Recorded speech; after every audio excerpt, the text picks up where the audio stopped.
Thank you, Forrest. That was great. It has been a great partnership and a really exciting direct interface of research and policymaking and looking for the right way to manage natural resources. So if you would, please, if you haven't already, if you have questions, go ahead and put them in the Q&A, and we're going to work through those and talk with our presenters about some of the details of the things that they talked about. So I'm going to start off with a question for Danielle.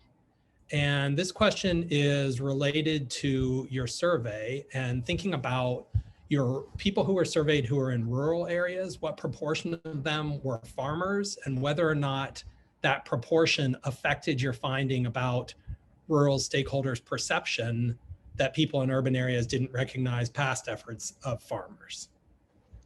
Just to clarify, at this stage, we are doing in-depth interviews rather than surveys. And I would say the high percentage of those in-depth interviews have been with farmers or with stakeholders that have close affinity or advocacy for agriculture in North Carolina. Great. So if you were to continue your in-depth interviews and move to areas that were rural but not so farm dense, does that population share that belief? Do you think that the rural stakeholders' belief that urban areas don't appreciate past areas of farmers, or is that a farmer specific kind of issue? From what we're seeing right now, it is very farmer specific, and I think it echoes what we saw in the second presentation, where it takes time for the uptake of a lot of their efforts. And it can just be throwaway comments in different policy realms where someone says, well, and I received this early in my career where someone would say, well, why are you studying urban stormwater or urban runoff? The problem is agriculture. So if that can occur in some of these levels and policy realms where there's a lot of consideration of stormwater and stormwater pollutants, I would think those types of conversations can also be offhand, but still do some damage because there isn't that recognition of the effort they're putting in. Great, thank you so much. So a question for Dan. Do you see fundamental differences between Jordan and Falls Lake that would necessitate a fundamentally different approach to modeling them? Yeah, I don't think so. I think the watersheds are somewhat similar. The reservoirs, they have different flow patterns. But I think the differences in the lakes can be accommodated by the types of models that are being used. So I wouldn't recommend anything fundamentally different. Great, thank you. So I have a question for Evan and Else Marie, and I'd just like you, it's really more of an expansion. If you could talk a little bit more about the revenue shed approach. When you gave your presentations for the Jordan project, you talked a little bit more at length, and I think it's a really interesting way to connect the benefits derived from falls to the people who are receiving them. So can you talk just a little bit more about the genesis of that idea and maybe anything in particular about application to falls that's been perhaps distinctive? Yeah, so you put that well. So extending the cost of managing nutrients in the lake to everyone who benefits from the lake. So people who are in the watershed benefit from having the lake there for the ability to discharge pollutants into the lake, but also recreate in the watershed itself and do business. And then folks who get water from the lake benefit from being able to get that drinking water. And historically, this is not the case with UNRBA or with the Falls Lake watershed because of UNRBA, but historically for other watersheds, this wasn't the case in Jordan. Folks who drank water from the lake didn't necessarily pay for the management of the lake itself. So UNRBA has already essentially established the revenue shed for us because the stakeholders involved within the UNRBA process include people who drink water from Falls Lake. So that kind of makes our job a little bit easier for Falls Lake, but we can still model it and show what increasing revenues from water specifically, from stormwater only, and then from perhaps wastewater as well, and taxes and fees, what the magnitude of revenue created, what would come out of that from incremental small changes in revenue and fees. So one thing that we saw is in Jordan is perhaps a very small increase in a property tax would have a very large increase in revenues across the watershed. Very large watershed, lots of taxable value in the watershed. Falls Lake, a little bit less taxable value in the watershed than Jordan, less development in Falls Lake. So they are pretty distinct in that aspect. One thing that we saw from our interview process is that a lot of the folks who are, well, everyone's participated in the IAIA, but the folks who we interviewed that have stormwater utilities are planning to pay for the IAIA with their stormwater utility dollars.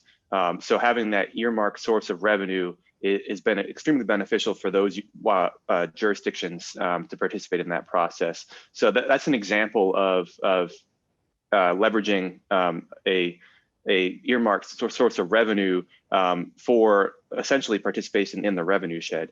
And then we see another example with Raleigh paying for the UNCWI model with their watershed improvement fee, watershed protection fee rather.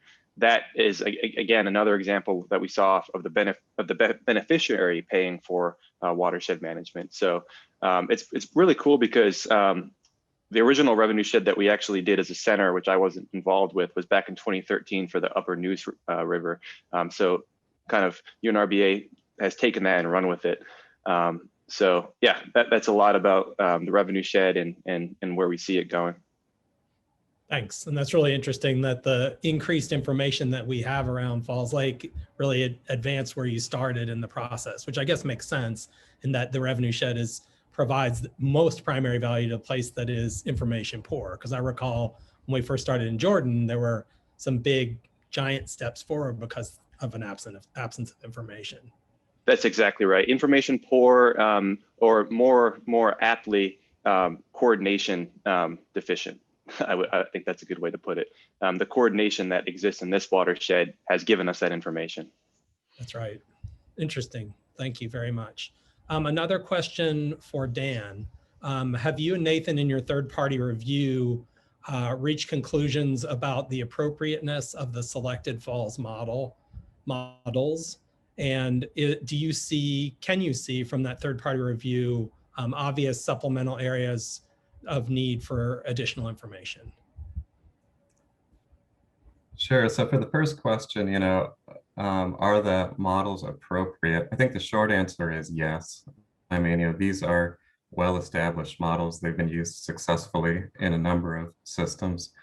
And I know that UNRBA went through a whole process of, identifying and vetting these models and discussing them with the state. I think the questions are really more about the details, like do you have things like nitrogen fixation turned on, if that's important. If a model doesn't have a nitrogen fixation, that doesn't mean that the model won't work. We just need to, engineer the model a little bit to get it to, provide some representation of it. So I think the questions, are just more about, what processes get represented, make sure that we don't leave things out that are important. And I don't want to speak for Nathan, but we chat a lot, and he hasn't mentioned any major concerns about the selected models either. I mean, one thing that I think would be nice is models that run over a longer time period, because I do think this is going to be a long-term process, potentially improving water quality. But I also realize that that's not normal. Most water quality models are developed for around a 5-year period, typically at the most. And then the second question, are there areas of supplemental information that you consider needed for the Falls Lake model? Well, I mean, the answer to this as a modeler is always yes. I mean, we always want more data. There's always, when we're getting new measurements, even if we have great measurements, from folks like, you and Brett and Nathan, we don't have those measurements from 10 years ago, and we'd love them, at a higher resolution. But that being said, I think that there's enough to build a robust model. And in fact, I think as other people have mentioned, the amount of data that we have for Falls Lake is probably, in excess of, or it's just more than what we would normally have. It's probably one of the most well-studied reservoirs in the region. And in fact, it could become like a template, that other potential reservoir modeling studies could be compared against. Great, thank you. So I have a question for Forrest. We talked as we were organizing for this symposium and talked about that how exciting it is that we're so far along and we're not all the way through the project. Very often you have these meetings at the end of projects and you think of all this exciting stuff that you might want to do, but your project's just about over. So I'm interested to know from the perspective of UNRBA, as we come into the home stretch for this project, what are the things that you're the most excited about now? And what are the things that you feel like we really need to look at in this final year to be sure that we are fully realizing our potential as a research group? Well, I think what Dan said is very important. I mean, at this point, I'm very excited that we have such a robust set of data and such a robust process, and we have external reviews and we have third-party reviews. Dan and Nathan are providing excellent input on that, and we get to discuss these issues, and I appreciate the collaboratory funding and supporting this symposium, because the feedback we get from these kinds of interactions are helpful as well. So as far as moving forward, in terms of anything else that we need or any challenges that we have, I think the research is great, and I think it's covering some critical areas where we need additional confirmation. And I think that will continue in the third year, and we're excited about that. We typically talk with you and we talk with Steve Wall at the collaboratory about where we are. So that's a great opportunity too, to look at what we're doing, where we are, and if there's any questions that we have that we need answered. The one area this third section is about is extremely important to us, and that is the interaction of the people that are impacted by this, the folks that use the reservoir, the folks that look at the reservoir as a recreational facility, and the folks that are paying for these management strategies. These are not low cost situations. You saw Bill Hunt's presentation today. You don't design them right, you don't maintain them, they don't work right. And that's one of the big challenges you have with trying to retrofit existing development. Where do you put it? When you develop stuff in 1950, you don't leave any room for runoff control. And so you're trying to kind of put a Band-Aid on it. So we have to look at the economics of this, and that's a big part of what we're doing, but we have to communicate that so folks don't believe and don't see us as trying to get around anything, but of addressing these issues up front and being realistic about what we can expect. The one thing that I would say, looking into the future, is we've already learned, it's been 2005, 2007 was when DWR developed their model. We're 14 years after that. We stopped our study in 2018. We're already, 4 years, 5 years after, 4 years after that. We've got 3 years going on 4 that we're trying to catch up. I think adaptive management has to be a part of any kind of watershed management.